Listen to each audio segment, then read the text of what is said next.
So the big Andy Burnham speech today, he's going to rebalance power in Britain. What it means, of course, is more and more devolution, as if by magic that's going to solve everything. Well, just ask yourself a question. Has devolution in London with Mayor Sadiq Khan made London streets safer? No. Has devolution in Wales given them a better NHS or education? No, they're the worst in the country.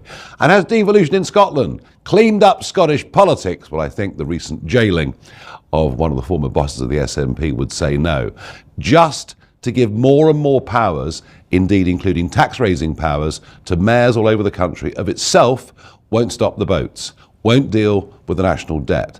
And frankly, I think what you're seeing from Andy Burnham is what he thinks is the big idea, but it's not going to work because he says it'll take 10 years.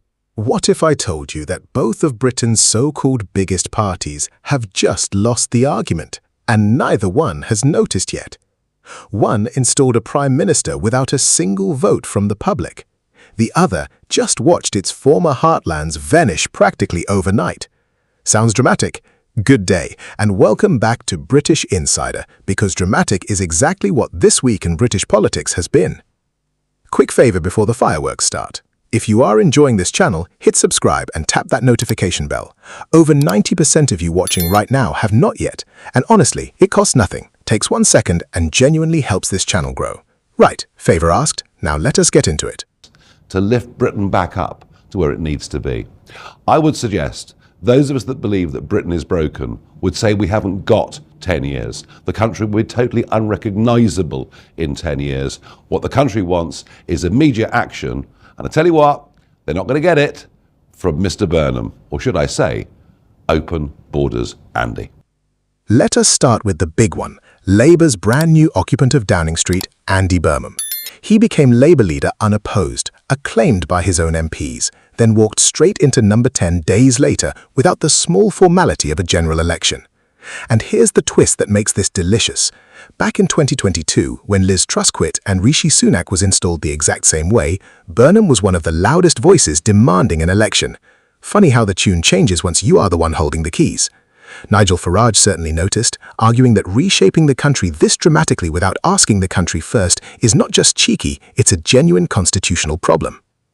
And while Labour was busy swapping leaders in a game of Westminster musical chairs, the Conservatives were quietly having their own crisis. Only theirs happened at the ballot box, not behind closed doors.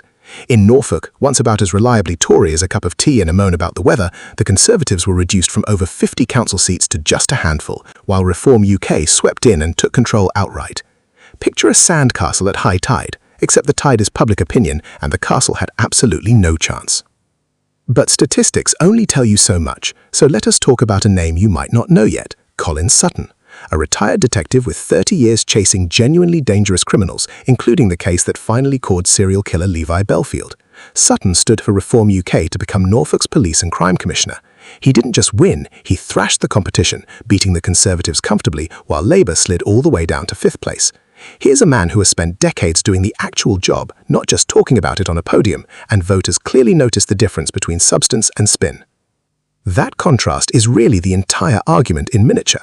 On one side, a government installed through internal party arithmetic rather than public consent, still finding its feet on energy bills that keep climbing, immigration policy that keeps confusing everyone including itself, and a justice system that too often feels miles away from the communities it's meant to protect. On the other side, an opposition insisting that real experience, from the beat to the boardroom, still beats a good soundbite every single time. And these are not abstract complaints dreamed up in a Westminster meeting room. They're the sort of thing you hear in an actual queue at the post office. Farmers in rural Norfolk talking about machinery theft and poachers roaming their land while the nearest police car is an hour away. Families in market towns nervous about walking home after dark because courts keep handing out sentences that seem to end almost before they begin. Households opening heating bills that read more like a small mortgage. None of that requires a spreadsheet to understand, and that, argues Farage, is precisely the point. Westminster has been debating policy in the abstract, while the public has been living the consequences in the specific. Which brings us to the argument Farage keeps hammering home, and honestly, it's difficult to dismiss out of hand. If you are going to change the direction of the entire country, on tax, on borders, on the size of the state itself, you cannot do that on the strength of 25,000 voters in one by-election and a friendly nod from your own backbenchers. That, Reform argues, is not democratic renewal, it's democracy being quietly sidestepped. And so the demand keeps getting louder, from conference stages to council chambers. If you want to remake Britain, earn the mandate first. Do not simply assume it's yours. Labour, of course, insists it has every right to govern until the next scheduled election, and plenty of voters will agree with them. But with the Conservatives crumbling in their own back garden and Reform quietly proving it can win real jobs with real substance behind them, the pressure for an early trip to the ballot box is not going away quietly. Thank you so much for watching, and we'll catch you in the next one.